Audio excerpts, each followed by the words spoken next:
సమర్థ సద్గురు సాయినాథ్ మహారాజ్కి జై. సాయి భక్తులందరికీ నమస్కారం అండి. మన సాయినాథుని దయ వల్ల అందరూ సంతోషంగా ఉండాలి అని మనస్ఫూర్తిగా కోరుకుంటూ ఈ వీడియో ఆరంభిస్తున్నాను. సముద్రం అన్నాక అలలు, మనిషి జీవితం అన్నాక సమస్యలు కష్టాలు తప్పవు కదా. కానీ ప్రతి ఒక్క సమస్యకి 24 గంటల్లోనే పరిష్కారం చూపే మనకు తెలిసిన ఒక గురువు గారు ఉన్నారండి, శ్రీనివాసరాజు గారు. నంబర్ 1 వశీకరణ స్పెషలిస్ట్. శ్రీ షిరిడి సాయిబాబా గారి ఆశీస్సులతో జ్యోతిష్యం చెబుతారు. మీకున్న ఎటువంటి ప్రాబ్లమ్స్కైనా సరే ఖచ్చితమైన పరిహారం 100% సొల్యూషన్ అనేది చూపిస్తారు. మీరు ఉన్న చోట నుంచే గురువుగారిని ఫోన్ కాల్ ద్వారా సంప్రదించవచ్చు. మీ సమస్య అయితే తీరిపోతుందండి.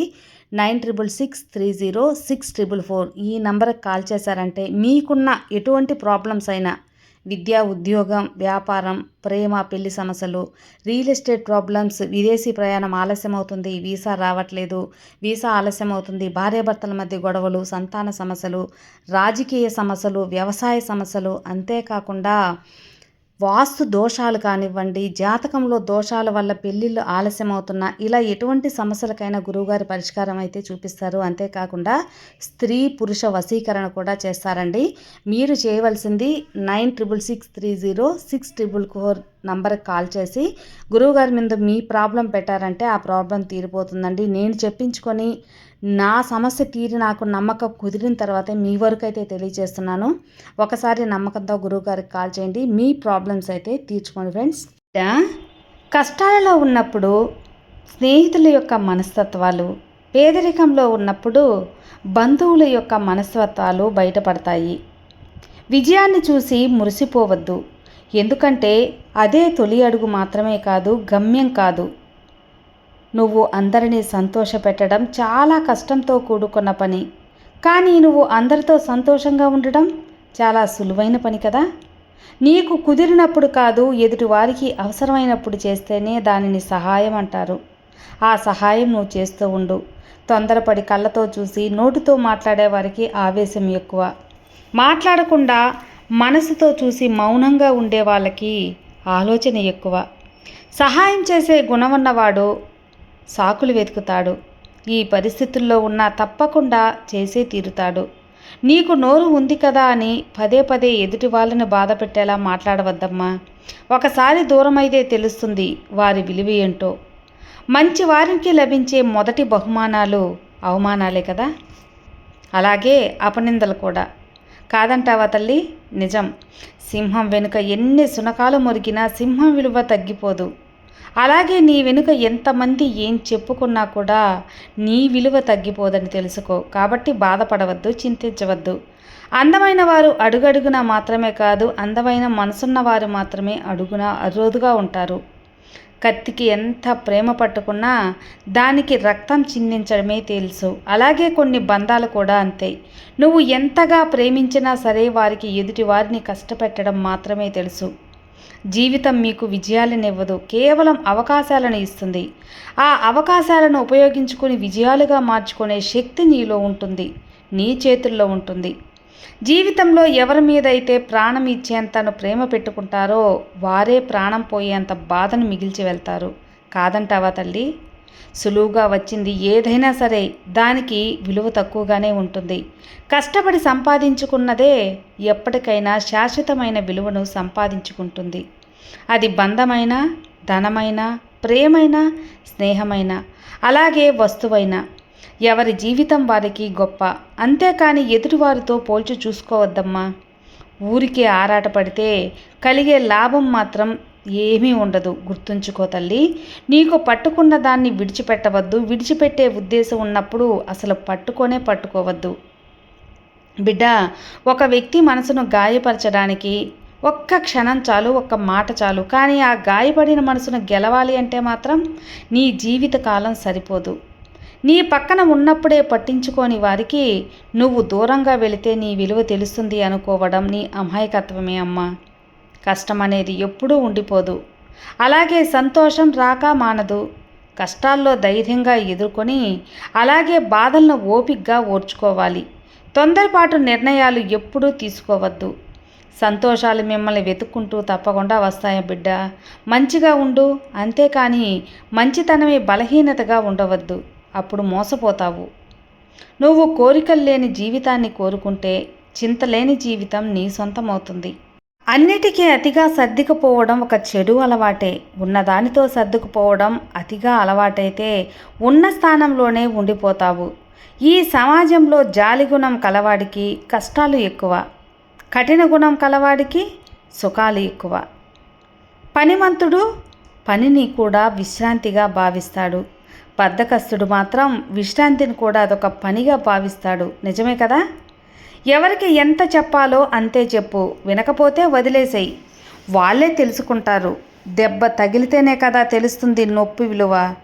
కలిసి ఉండాలి అనుకునేవారు అర్థం చేసుకునే ప్రయత్నం చేస్తారు. విడిపోవాలి అనుకునేవారు బాధ పెట్టడానికి ప్రయత్నిస్తారు. నువ్వు ఒకరికి నచ్చాలని ఏమీ లేదు, నచ్చకపోయినా నష్టమేమీ లేదు.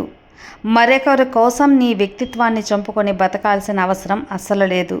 నీ విలువ తెలియని వారితో ఏం మాట్లాడినా కూడా, వారికి ఏం చేసినా కూడా నీకు విలువ అనేది ఉండదు. ఒకప్పుడు ఇచ్చిన విలువ ఇప్పుడు ఇవ్వడం లేదు అంటే వారికి నీతో అవసరం తీరిపోయింది అని అర్థం. మొదటిసారి ఎవరైనా ప్రయత్నిస్తారు, కానీ ఓడిపోయినా సరే గెలిచే వరకు ప్రయత్నించేవారే గొప్పవారవుతారు. డబ్బు లేకపోతే మన ఇంట్లో మనకు విలువ ఉండదు. అలాంటిది సమాజంలో ఎలా విలువ ఉంటుంది తల్లి? ఒకప్పుడు మనుషుల గుణం చూసి దగ్గరయ్యేవారు, కానీ ఇప్పుడు మాత్రం డబ్బు ఉంటేనే దగ్గర అవుతున్నారమ్మా. జీవితంలో సుఖంగా ఉండాలి అంటే మాత్రం ఈ 3 విషయాలను గుర్తుపెట్టుకో బిడ్డ. జరిగిన దానిని మర్చిపోవాలి, అలాగే జరుగుతున్న దానిని గమనించాలి, అలాగే జరగబోయేదానికి సిద్ధంగా కూడా ఉండాలి. అర్థమైందా? అర్థం చేసుకుని ముందుకెళ్ళు. ఏం జరిగినా ఆలోచిస్తూ ఆగిపోవద్దు. ఏం జరిగినా అది నీ మంచికే జరుగుతుంది అని గతంలో ఆగిపోవద్దు. ఎందుకంటే కాలం సాగిపోతూనే ఉంటుంది. కానీ నువ్వు చేసే పని నీకు ఇష్టమైతే సాధ్యమైనంత వరకు ఎక్కువగా కష్టపడు. ఎందుకంటే నేటి నీ కష్టం తప్పకుండా రేపటి నీ ఆనందానికి దారితీస్తుంది కాబట్టి, పునాది అవుతుంది కాబట్టి. కష్టపడటం తప్పు కాదు, కష్టాన్ని ఇష్టపడకపోవటం తప్పు. ఇష్టపడి శ్రమిస్తే సాధించలేనిదంటూ ఏదీ లేదు అని తెలుసుకో. నువ్వు తప్పును క్షప్పిపుచ్చుకునే ప్రయత్నం చేస్తే అది మరింత పెద్ద ఆపదను నీకు తెచ్చిపెడుతుంది బిడ్డ. మన లక్ష్యం కోసం అలుపెరగకుండా కష్టపడితే నేడు కాకపోయినా రేపు విజయం దక్కుతుంది. నిరాశపడవద్దు. ఎదుటివారు మంచివారో చెడ్డవారో అని వేలెత్తి చూపే హక్కు నీకు అస్సలు లేదమ్మా. ఎవరి జీవితం వారిది. నచ్చితే మాట్లాడు, లేదా వదిలేసేయి. అవసరం ఉన్నప్పుడు పలకరిస్తున్నారని ఎవరి గురించి బాధపడవద్దు. వారు చీకట్లో ఉన్నప్పుడు వెలుగులా మీరు గుర్తుకు వస్తారని సంతోషించు. వినే ఓపిక లేని వాళ్ళు ఎప్పటికీ కూడా అజ్ఞానంగానే మిగిలిపోతారు తల్లి.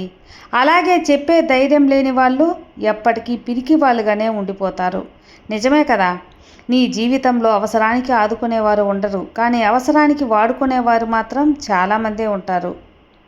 ఎక్కువగా ఆలోచించడం కూడా ఒక రకమైన మానసిక సమస్యే. దీనివల్ల అనారోగ్యం తప్ప ఏముంటుంది?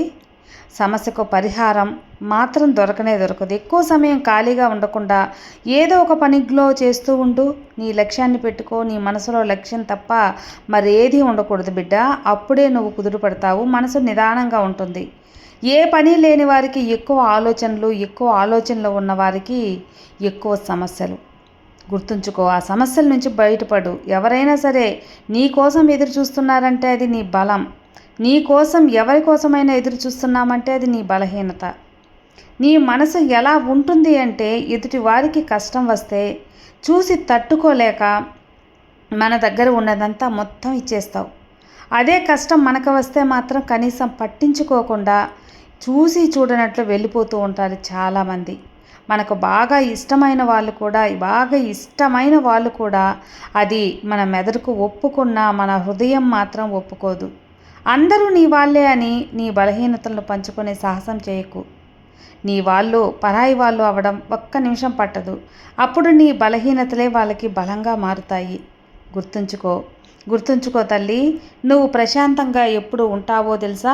ఎదుటివారు నిన్ను ఎంత రెచ్చగొట్టినా మాటలు మాట్లాడినా నువ్వు అవసరానికి మించి మాట్లాడకుండా ఉన్నప్పుడే ప్రశాంతంగా ఉంటావు. ఇక ప్రశాంతంగా ఉన్నప్పుడే ఎవరితో ఎలా మాట్లాడాలో తెలుస్తుంది. అవసరం మనల్ని బలహీనులు చేస్తుందమ్మా. ఎందుకంటే పగవాడు అని తెలిసినా కూడా పలకరించు. అని అవసరం చెప్తూ ఉంటుంది. ఎందుకోసం? అవసరం కదా. ఈ సమాజంలో ఎప్పుడు కూడా నవ్వుకు ఉండే విలువ బాధకి ఉండదు. డబ్బుకు ఉండే విలువ గుణానికి ఉండదు. అబద్ధానికి ఉండే విలువ నిజానికి ఉండదు. ఇదేం విచిత్రమో కదా. జీవితం చాలా చిన్న తల్లి. నచ్చిన వాళ్ళు నీ జీవితంలో ఉంటారు, నచ్చని వాళ్ళు వెళ్ళిపోతారు. నువ్వు మాత్రం నీకు నచ్చిన విధంగా ఉండు. ధనవంతుడి దృష్టిలో పేదవాడి స్థానం ఎప్పుడూ గుమ్మం బయట ఉంటుంది. అదే పేదవాడి దృష్టిలో ధనవంతుడి స్థానం ఎప్పుడూ గుమ్మం లోపలే ఉంటుంది. ఎందుకో తెలుసా? ఎందుకంటే పేదవాడికి సంస్కారం గుణంలో ఉంటుంది, డబ్బులో కాదు. అప్పు, పగ, అలాగే రోగం, ఈ మూడు లేనివాడు గుడిసెలో బతికినా కోటీశ్వరుడు లెక్కే. ఇతరులతో పోల్చుకోవడం, పగిలిన అద్దంలో మొహం చూసుకోవడం రెండూ ఒకటే బిడ్డ. అర్థం చేసుకో. ఈ తప్పులు ఎప్పుడూ చేయకు. ఎవరిని బాధ పెట్టకు, కష్టపెట్టకుండా ఉండు. అందరి వల్ల కష్టపడుతూ బాధపడుతూ ఉంటాడు అన్నది నిజం. కాబట్టి జాగ్రత్తగా ఉండు. నీ వల్ల ఎవరికి సాయం అందకపోయినా పర్వాలేదు, కానీ నీ వల్ల ఎవరికి కష్టం మాత్రం కలగకుండా చేసుకో. నీకు భగవంతుడు ఎప్పుడూ అండగా ఉంటారు. అంతేకాకుండా ఈ సాయి కూడా ఎప్పుడూ నీకు అండగా ఉంటాను. సర్వే జనా సుఖినో భవంతు. జై సాయిరామ్.